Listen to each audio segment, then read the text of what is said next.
Vendemmia, questa del 2019 sarà una buona annata?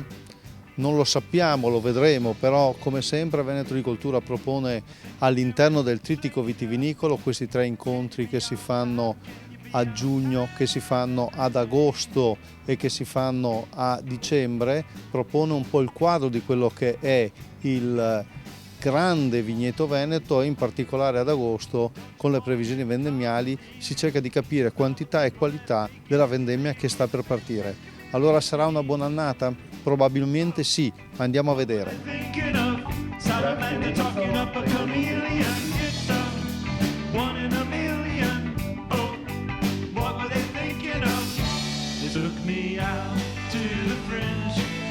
Oggi ci troviamo a Legnaro e facciamo il secondo appuntamento del trittico vitivinicolo, quindi facciamo il punto su quella che è la situazione della vendemmia, su quello che noi prevediamo essere la prossima vendemmia che parte proprio in questi giorni. Quindi da un punto di vista quantitativo c'è stato e ci sarà un calo anche significativo, dipende dalle zone, rispetto al 2018, riportando comunque i valori su dati storici, quindi molto vicino a quello che era il 2016 il 2017. Per quanto riguarda invece la qualità, sicuramente la qualità crescerà, perché le giornate come quelle di questo periodo, caldo di giorno, fresco la sera, un po' di venticello, aiutano la maturazione della bacca. Quindi da un punto di vista della qualità sicuramente un risultato molto interessante. Per quanto riguarda l'export ha un valore sicuramente molto importante, parliamo di oltre 2 miliardi e 200 milioni di valore, che guardato nell'ambito nazionale ed internazionale posiziona il Veneto come la prima regione in Italia per l'export e la quarta regione al mondo dopo la Francia, la Spagna e l'Italia. La causa fondamentale del calo di produzione è che abbiamo avuto un 2018 estremamente abbondante, inaspettatamente abbondante, per cui è evidente che un'annata come il 2018 doveva seguire un'annata meno produttiva, per cui direi che è fisiologico questo calo e non è assolutamente legato a situazioni sanitarie o ad altre perturbazioni che possono aver in qualche modo compromesso l'aspetto quantitativo.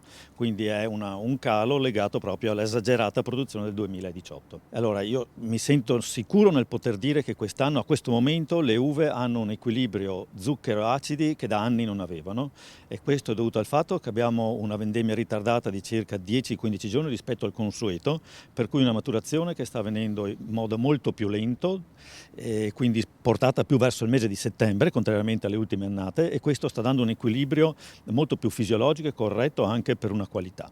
Abbiamo poi l'aspetto legato agli aromi. In questo momento, anche da questo punto di vista, la maturazione sta progredendo, ma ciò che lascia ben sperare, soprattutto per i rossi, è anche la composizione delle sostanze coloranti, composizione antocianica, che da delle prime analisi confermano che queste prime notti un po' più fresche stanno avendo un effetto estremamente positivo anche da questo punto di vista. Adesso io non so se ci sia un trend di ritorno verso annate un po' più tardive, certo è che il 2019 sarà ricordato negli ultimi 7-8 anni per essere un'annata dove le vendemmie sono iniziate non su dopo Ferragosto, ma probabilmente ai primi di settembre.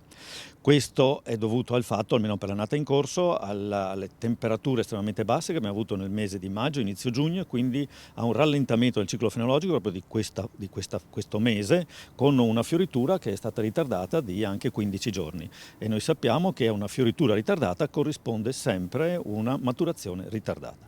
Per quanto riguarda la produzione, l'ha detto prima il commissario di Veneto Agricoltura, abbiamo avuto un 2017 molto scarso, ricorderete la gelata del 19-21 aprile, abbiamo avuto un 2018 estremamente abbondante, il 2019 si riavvicina su valori normali, quindi molto prossimi alla vendemmia 2016, il Veneto produrrà circa 13 milioni, almeno queste sono le stime che ho potuto avere dai numeri che mi sono stati forniti, circa 13 milioni di quintali, un 18-19 milioni di quintali complessivamente per Veneto, Friuli, Trentino e Trentino Alto Adige, per cui ecco una produzione un po' in calo, per i motivi che abbiamo detto prima, però non legata al numero dei grappoli quanto a una dimensione inferiore dei grappoli, quindi del peso dell'acido.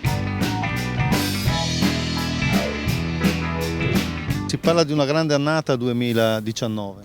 Sì, anche quest'anno il Veneto si conferma come prima regione per produzione a livello italiano, con più del 35% dei quantitativi di uva prodotte. Però ci sono anche nuovi impianti che entrano in produzione. Sì, diciamo che il vigneto Veneto ormai si attesta sui 100.000 ettari e quindi con i nuovi impianti che entrano in produzione l'aumento sicuramente delle produzioni ci sono. C'è anche una discussione sui prezzi delle uve. Quello che interessa soprattutto al comparto agricolo e ai viticoltori è avere un prezzo stabile delle uve alla fine dell'annata, per poi avere anche gli investimenti in azienda.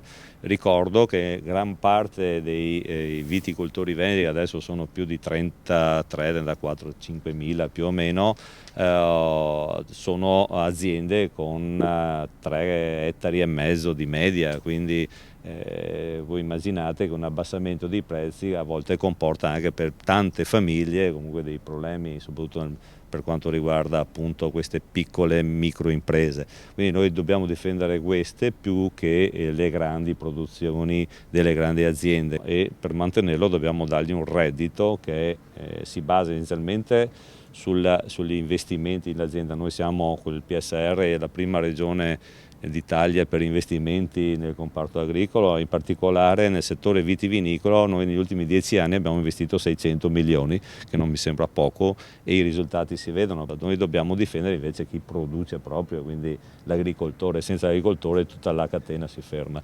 Presidente, l'annata si presenta interessante dal punto di vista qualitativo, una leggera diminuzione sull'eccezionale produzione 2018, e quindi avremo dei riflessi in particolare sulla glera per i prezzi.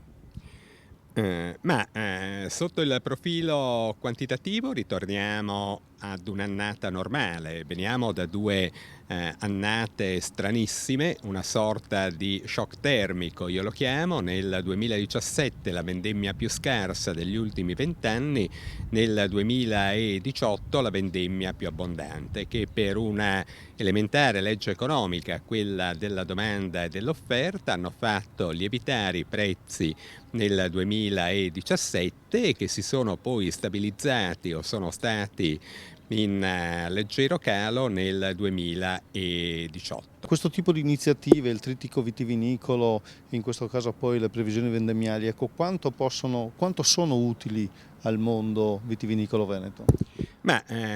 Sono previsioni utilissime, anche perché riescono a dare un segnale forte ed una base scientifica ad una serie di situazioni che poi vanno a determinare ad esempio i listini prezzi, ma anche dei mercuriali delle camere di commercio, perché ahimè il mondo del vino è un mondo dove spesso si ragiona in termini di emotività. C'è un approccio estremamente irrazionale, basta che sembra che manchi una cisterna di vino perché il prezzo vada in fibrillazione, e se ce n'è una di più il prezzo precipita. Ecco, l'avere invece preventivamente una situazione chiara di quale sarà la qualità innanzitutto dell'uva sui vigneti, ma di quale sarà la produzione, ci mette al riparo anche da questi salti in alto o in basso, che sono assolutamente controproducenti se ragioniamo in termini di sistema.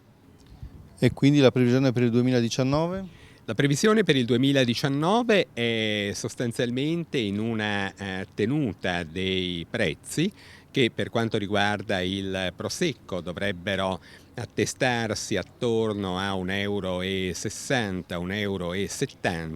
Siamo chiaramente distanti rispetto al prezzo di 2 anni fa, che era salito oltre i 2 euro al litro, ma ritorniamo ad un livello assolutamente fisiologico che garantisce comunque una straordinaria remuneratività ai produttori di glera idonea a Prosecco DOC. Ecco, ci sono anche però delle prospettive preoccupanti che lei oggi ha segnalato. Per quanto riguarda l'aspetto del Prosecco, un grosso elemento in realtà di turbativa è la presenza del vitigno che è alla base del Prosecco, che è glera, sono circa 5.000 ettari, per cui un quarto rispetto alla superficie complessiva del Prosecco DOC in Veneto, che è sui 20.000 ettari, e che possono effettivamente creare una turbativa al sistema, anche perché il Glera rivendica come IGT 250 quintali a ettaro e quindi effettivamente ha dei costi di produzione che sono sensibilmente inferiori rispetto a quelli del Prosecco. La seconda criticità riguarda un po' il terzo macrosistema, che è quello del Pinot Grigio, che comprende tutte le province venete, oltre al Friuli Venezia Giulia, alla regione autonoma di Trento, dove la produzione nell'arco di 3 anni è salita da 1,5 milioni di ettolitri a 2.100.000 ettolitri. Questo nonostante il trend positivo sui mercati, soprattutto internazionali, perché è un vino che viene esportato in tutto il mondo, particolarmente ai mercati in linea inglese. È chiaro che ha messo in sofferenza la produzione con prezzi che rispetto alla partenza della DOC del Pinot Grigio sono sensibilmente diminuiti.